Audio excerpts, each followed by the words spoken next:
called cylinders.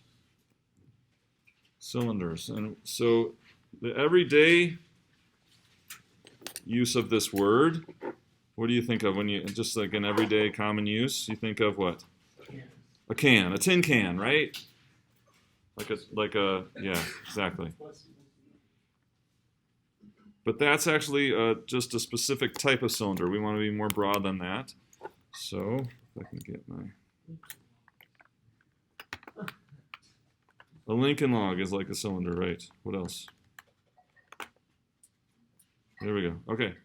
So we want to be more broad. So we want to say a cylindrical surface, or cylinder is any surface that has a constant cross-section in some direction along the surface. So if you travel in some direction along the surface, you'll always, when you slice it, you'll get the same trace, the same curve. So this is a much broader definition than a tin can cylinder, okay? So to form a cylinder, you're going to take any curve in a plane. So take any curve in a plane and then translate it in the direction normal to the plane of the curve, and you're creating a cylinder. If you let all those points leave a trail, if every point on that curve leaves a trail as you translate it, then you're creating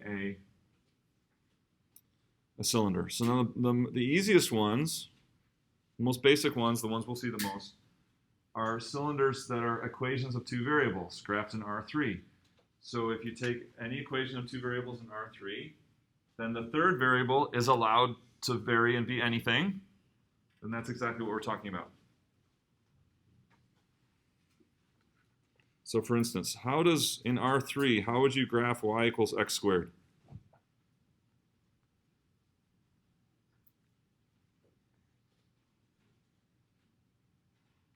So remember, where's our y equals x squared opens up?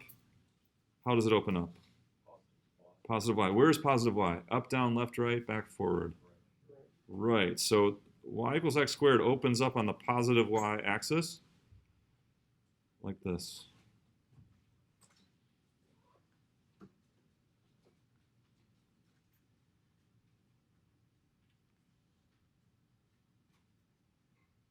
Can you see that? So is that the graph of y equals x squared in R3? Is that the graph in R3? Is that the graph of y equals x squared? Nope. Why not? That's a good start. Z could be anything. So when z is anything, then what do you get? What do you get when y has to be according to x squared and z can be anything? What's that? Surface. Yeah, planes are yeah, surface, right, surface.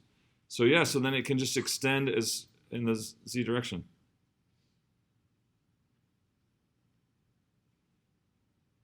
Is that showing up good? Not bad. So then z can be anything. And you get that y equals, so this is what we're saying. Start with any curve, translate it, and let it leave a trail in the direction orthogonal or perpendicular to the plane that it's in, and that creates a cylinder. So the easiest cylinders to create are curves of two variables. Curves of two variables, and then in R3 you let the third variable vary, just be anything, and it creates a cylinder, just like that. So this is like if you had a piece of paper and you curved it and you stacked it up and down, that's kind of like y equals x squared. All right, so let's look at z equals cosine x. So z equals cosine x. Can you imagine, first of all, what that curve would be in the xz plane, and then what it would be as a surface in R3? Can you imagine that?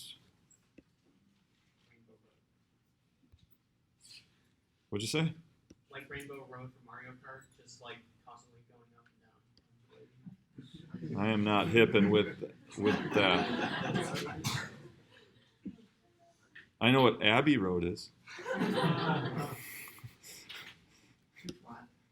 Too flat. Okay, right. So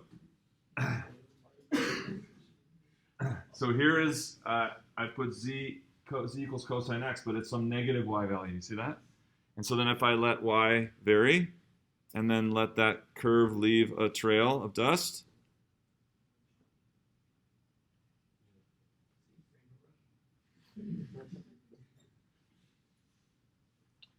Right. Yeah, you let y vary, then you get that the gold surface that's the surface, z equals cosine x. And that is a cylinder. It doesn't necessarily have to be closed. No, exactly, right. It doesn't even have to be closed like a tin can is. It can be just an open surface that that splits, space up into, one side and the other. Not an inside and an outside, just one side and the other. So that is a cylinder. That's the cylinder, z equals cosine x. All right, what about z equals e to the minus y?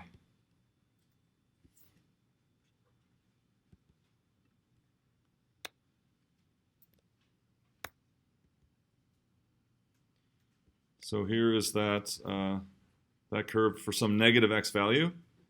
And so I'm going to let x vary. Can you imagine what you'll get?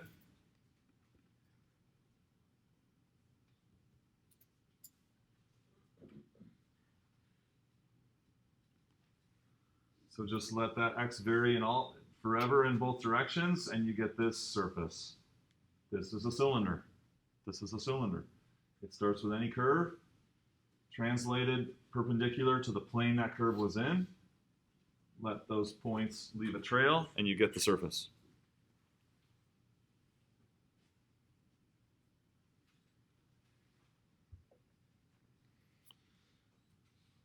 So now we just increased our repertoire of surfaces a gazillion times, right? Because you take any curve and translate it perpendicular to its plane, and you got a surface, which is called a cylinder. So what do we got? Planes, spheres, ellipsoids, paraboloids, double cones, and cylinders. Okay? So on both the first and the second test, especially the second, but definitely on the first also, you have to know these surfaces, because when we get to the hard stuff in the end, you don't want to be fumbling around trying to figure out what the surfaces are when we're doing the hard stuff, okay? So know your basic surfaces for the exam on Friday, and then again on exam 2, there's a big portion of the test making sure that you've learned your surfaces, okay? Meaning, given the equation, can you sketch it? And then also given some parameters in a sketch, could you write the equation? Okay? All right, questions on cylinders. Okay, so that caps off the material for exam 1. That's everything for exam 1 this Friday. In recitation tomorrow, I posted some supplemental practice problems from the recommended text for the course. You guys will work on those in recitation. You're not turning those in. And then also make sure, don't get in your mind that those problems are like a comprehensive review for the test. They are not. They're just supplement. They're just more practice. So everything emphasized in lecture, and then in the homework and web work and the written homework, it's all really super important. You get more practice from the text. And then the exam is a combination of, yes, knowing how to do problems, skills, but then really understanding principles and concepts, okay? So when you're studying, ask yourself what the problem is trying to teach me, not just how do I get the answer, okay? Yes, getting answers is important, and there's some of that on the test, but then there's questions on there that see if you understand the subtleties and nuances to these concepts that we've been emphasizing. Okay, so does that make sense? So understanding concepts is as important as skills and getting answers. Okay, so let's do the next. We're going to move on to the next topic, which is not in the exam, which is vector functions. So vector functions.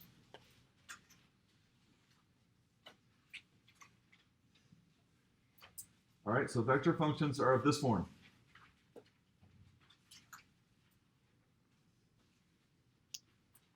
They're a function of t, some parameter t, that gives, and each t t then determines the components of a vector. So this could be an R2 vector. It doesn't have to be an R3 vector. So that's still a vector function, right? So given a value of t, it generates or determines some vector where each component is dependent on t in its own relationship. Okay, so we've seen one thing like this already. What have we seen that's just like this? You should be thinking. Some people said it. Yeah. So, but in this class, we've seen one example of this. Lines, right? Our line. This is exactly how we generated lines. With a value, every value of t gave us a point on the line, according to the parametric equations, right? And so that vector form of a line was essentially a vector function. That vector form that we derived of a line was essentially a vector function. What was that? It was r of t equaled what? X naught, Y naught, Z naught plus. Remember that? And then if you do the math, you get something exactly like this, right? If we do the math, we get X component is X naught plus TA. Y component, Y naught plus TB, etc. I don't have room. That's a vector function. Each of the components a function of t. Okay, so the domain of a vector function is all values of t that result in a valid vector. Okay, so it's any value of t that gives you a valid vector. So therefore, is the domain is all values of t that make all or any of the components of x, y, and z defined. Should it be, it needs to make all of them defined or just any one of them? The domain.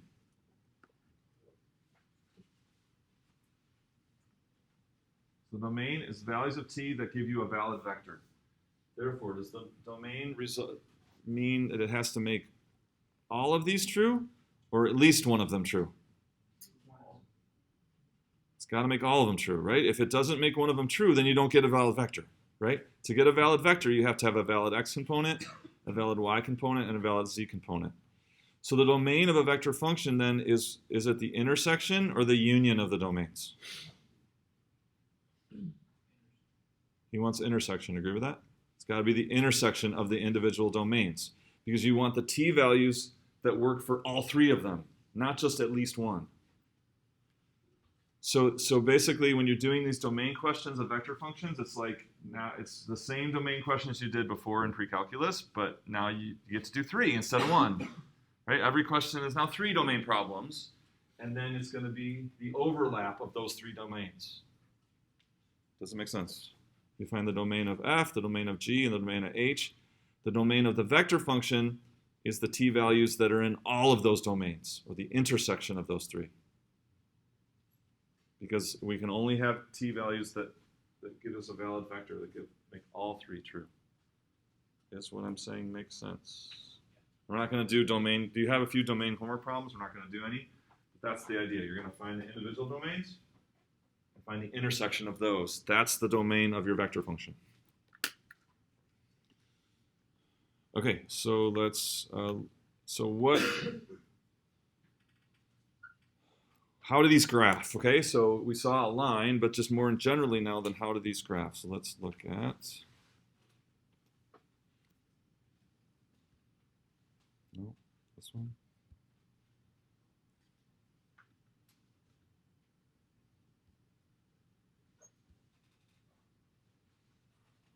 Oh, let's start with this one. So here's a vector function.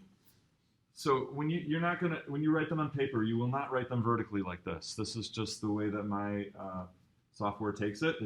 So the x function is 2 plus cosine 1.5 t times cosine t. There's the y function. There's the z function. You'll write them out horizontally, like I showed you on the previous slide. Okay. So this means that every value of t gives us a vector, right? That's the idea of vector function. Given a value of t that's in the domain, you get a valid vector. So if you put all those vectors in standard position, what was standard position? tail at the origin, right? If you put all those vectors in standard position and let t vary, you get something in this particular function. You get this. So here's down here at the bottom. Right now t is 3.6. Now t is 5.17. Now t is 7.09, etc. So as you let t vary, and you put all those corresponding vectors in standard position, it like sweeps, right? It sweeps around. So what are we interested in? We're interested in the vectors are the same as the coordinates of that point, right? If we were in standard position, then all those vectors that we're getting for those values of t are the same as the coordinates of the tip. So then let's trace out those points, right? Let's see what those points are, and that will be a representation of this vector function. So let's turn it on. No, that was not the right thing to turn on. Darn it. Let's try this. Oh, it doesn't, on this program, it doesn't show up. Let's see. Let's try this. If t is less than n, that's what I wanted to do. I think, no, that didn't work. Now, turn it on. Okay, here we go. There we go. So let t vary, and then trace out all the vectors as points, and you get a curve in space. And so that curve is a representation of the vector function.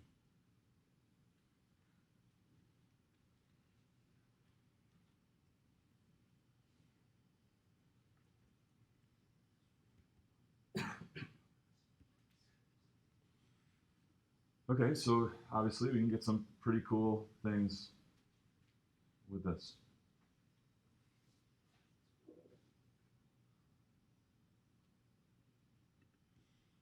All right, so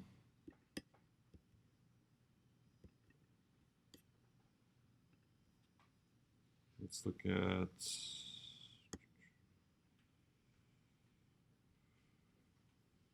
so I never showed you. So now that I've got it up here, here are your contour lines. Remember your exercise at the beginning of class? Here are your level curves for different z values.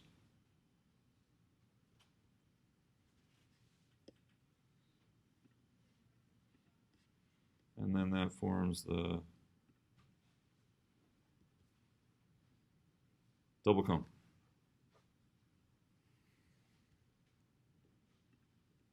All right, so here's another cool one that I like.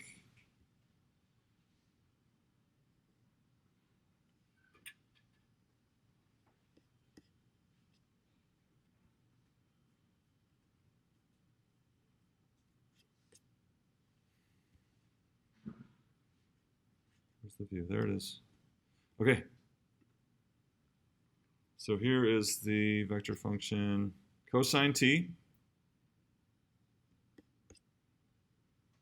And then this quartic polynomial, y is t to the fourth minus 4t cubed plus 3t squared minus 1. And then z is half of sine 5t. And so n is the value of t. And then the corresponding, for every t value, you get a vector. Put all those vectors in standard position. Let t increase. And then the tips of those vectors sweep out a curve. And that curve is representative of the output vectors, right? All the output vectors. So this is my favorite one. Right here.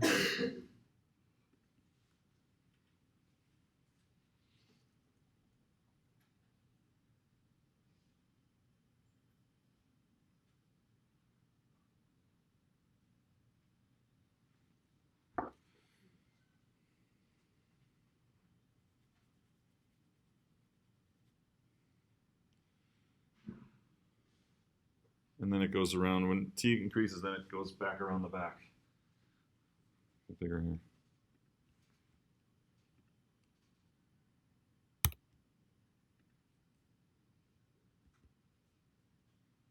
Yeah, so then it comes back around and goes back in negative x territory.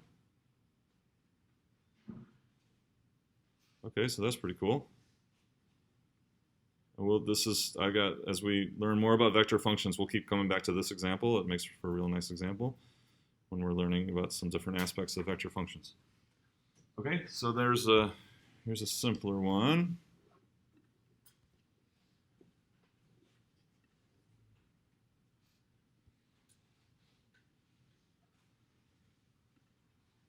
Okay, so here is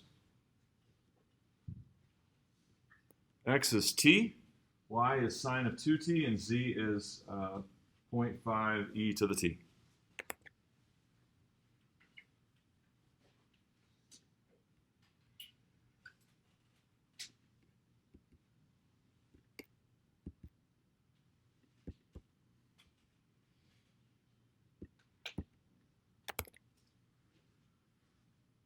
Okay, so let's work on this one. Let's analyze this a little bit here. So, where did this curve come from? Again, where did this curve came from? It came from all the vectors that you got for different t values in standard position, right? And then the tips of those vectors are kind of synonymous with the components of the vectors, and so then you get a curve in space. Okay. So let's break this down a little bit. Notice that x is t. So if we were just to look at the x and y coordinates here, the x and y components, what do you notice? How could we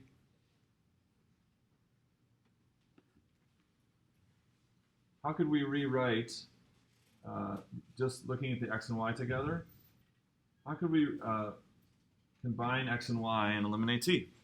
Yeah. Well, since you know x equals t, you could substitute it into the y equation. So you could get an equation y equals sine 2x. So according to this vector function, this relationship is true, is it not? Okay, so this relationship is part of this curve, right? This relationship is part of this curve. And so that what he just did there should have felt familiar from Calc 2 with your parametric equations. You did stuff like that where you changed from parametric equations to just the Cartesian equation and eliminated the parameter. So that's what we did. It's an easy one because x values are just t, and so y is sine 2x. So this is an aspect of this curve. Y equals sine 2x is an aspect of this curve. So in terms of R3, how would I see that? How would I be able to see that y equals 2x is an aspect of this curve? What's missing? What's missing here? So you have an advantage, Cody. What's missing from y equals sine 2x? Z. So how can I make z be missing in this graph? So what could I do to look at this so that, what's that? If I look at it from the top down, that's what Cody said. If I look at it from the top down, then z wouldn't be an issue anymore, right? So let's do that, ready? Here we go. So I'm going to turn it this way. And I'm going to look at it straight down. Now we can't see z anymore, right? Can't see z, right? What do you see? Just sine 2t. This is y equals sine 2x. Here's x-axis, here's the y-axis. So y equals sine 2x. It's a valid relationship from this vector function, so it's part of the curve. If you take the z away in your view, you'll see y equals sine 2x. Okay? What about x and z?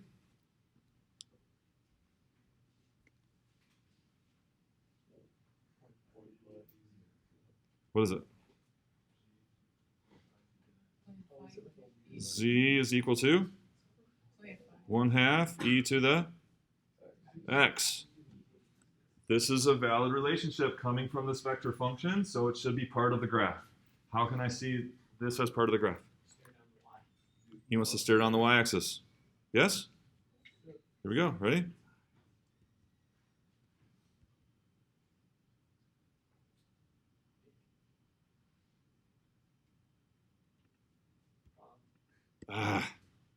Got away from me. It was just going so well. I know you saw it. All right, let's try it again. Stop. All right, here we go. Ready? So now I'm going to look at down the y-axis. So x is to the right and z is up.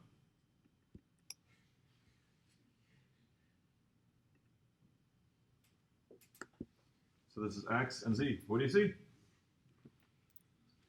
1 1/2 e to the x. This is just an exponential function. Oh, no. Stay. Okay. And then what about y and z? What's the relationship of y and z? Y is sine 2t, z is 0.5 e to the t. Yes, something not nice, right? Arc sine y over Yeah, arc sine, something. So y and z are in some relationship that's not, not very friendly the way these first two were. But if we want to know what that relationship is, what should we do? It's on the x-axis. So this is just looking right at the screen.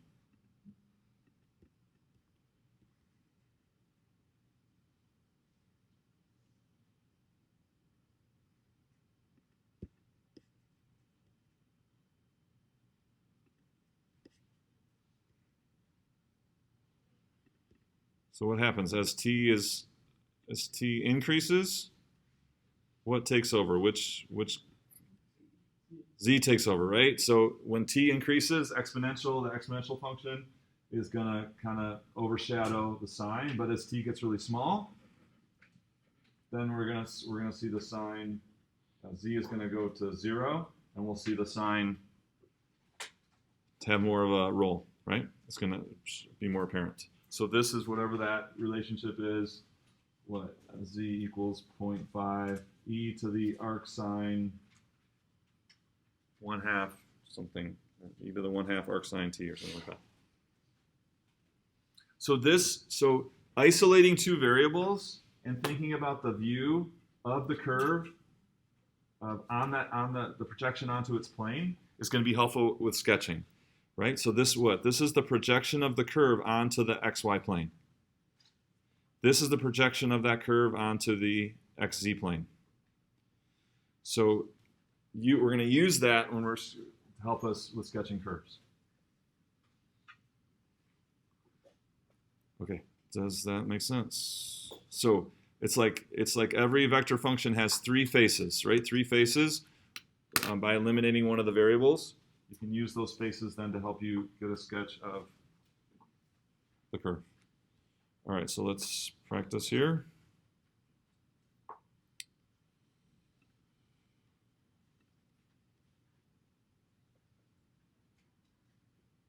No, I want this.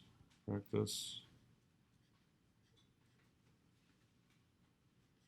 Okay, so here's first of all, some strategies for sketching vector functions, sketching R3 curves, vector functions. So we're going to recognize that we have basic parametric functions from Calc 2 formed by pairs of equations from x, y, and z. That's what we just did, right? So you're going to take pairs of equations, x, y, and z, try to eliminate t, and then that's how the curve is going to project into those respective planes. Sometimes we're going to use algebra to eliminate t from pairs of equations. That's what we also did. You need to have basic knowledge of R2 curves and sketch projections of the R2 curves into the corresponding coordinate planes.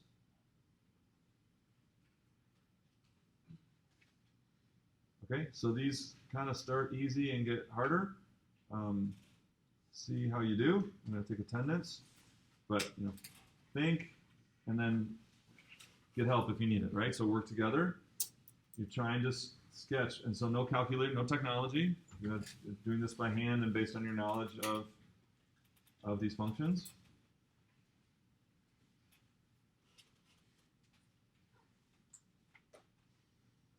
So what we just did, this projections, eliminating a variable and projecting. You're going to do that sometimes, but you don't have to do that all the time. Okay, that's just one technique for helping you. For instance, the second one, I don't recommend doing that. I wouldn't recommend combining x and y, then combining y and z, and then combining x and z.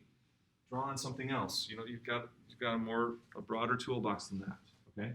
So for the second one, I wouldn't recommend the projection technique or the grouping together pairs of variables. look at it and think about it. I think there's some other aspect about this that would help me sketch it. But work together, and then we'll go over some of them after I get done with attendance.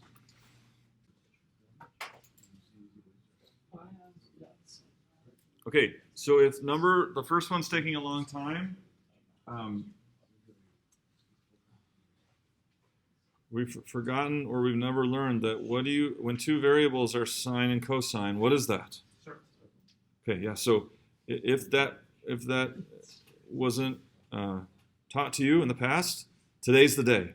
If two variables, a pair of variables is sine and cosine, that is the very definition of a circle, that the one coordinate is the cosine, like the horizontal coordinate's the cosine, and the vertical coordinate's the sine. Okay? In this case, they've switched it up. We still get a circle. So it's a circle where? Where's the circle? XZ plane, because y equals 0. So if y equals 0, the curve's only going to live in the XZ plane. So we get this.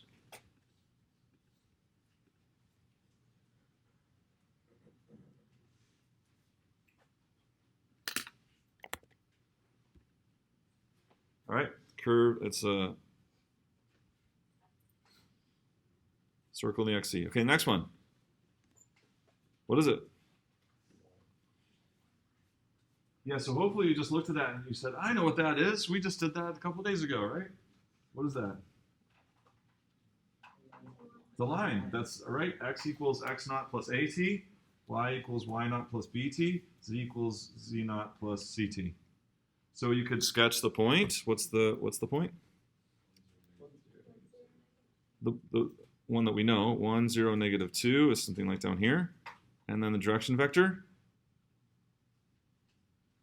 3, negative 1, 1.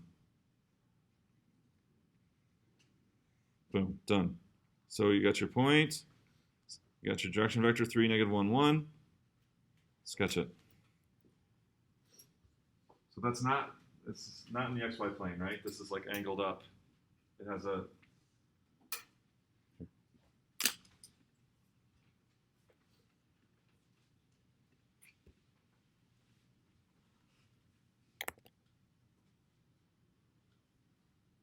So here's that line. So all you need to do is just sketch a point, get its general direction right, and be done. Okay. So there's lots of aspects to sketching these. You have to have experience and knowledge in different things. All right, next one. How about this? What'd you come up with this? T squared 3. Parabola?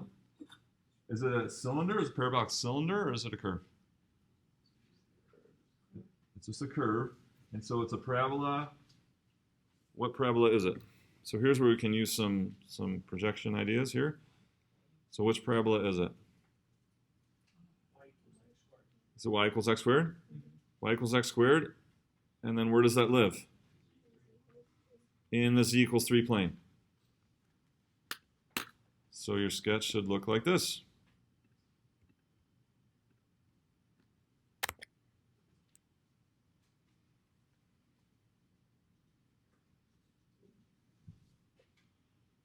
Is this making sense?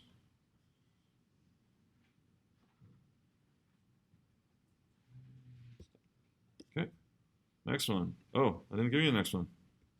They weren't showing. Okay, so let's just, I'll just quickly do one of these down here. So look at this one. So we'll just quickly break this down. X and Y, in the X and Y, what do we have in the X and Y projection? Circle? Ellipse, right? Ellipse, such that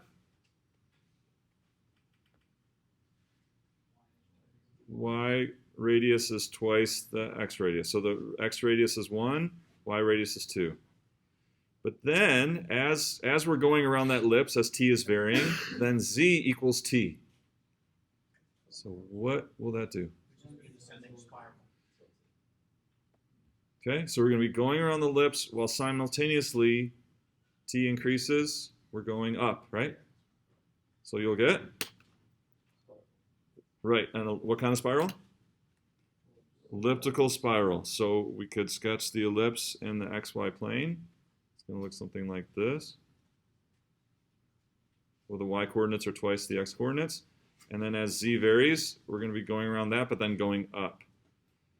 So I'll just, and at t equals, let's just get the, at t equals 0, we got what? 1, 0, 0. So we start here. And so then it's going to go, I'll see how I do.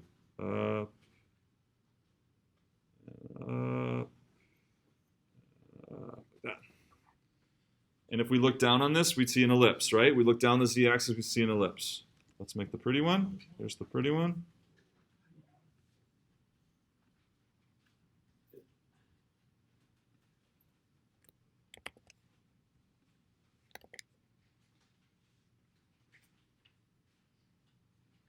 So it looks like that. If I look down on the z-axis,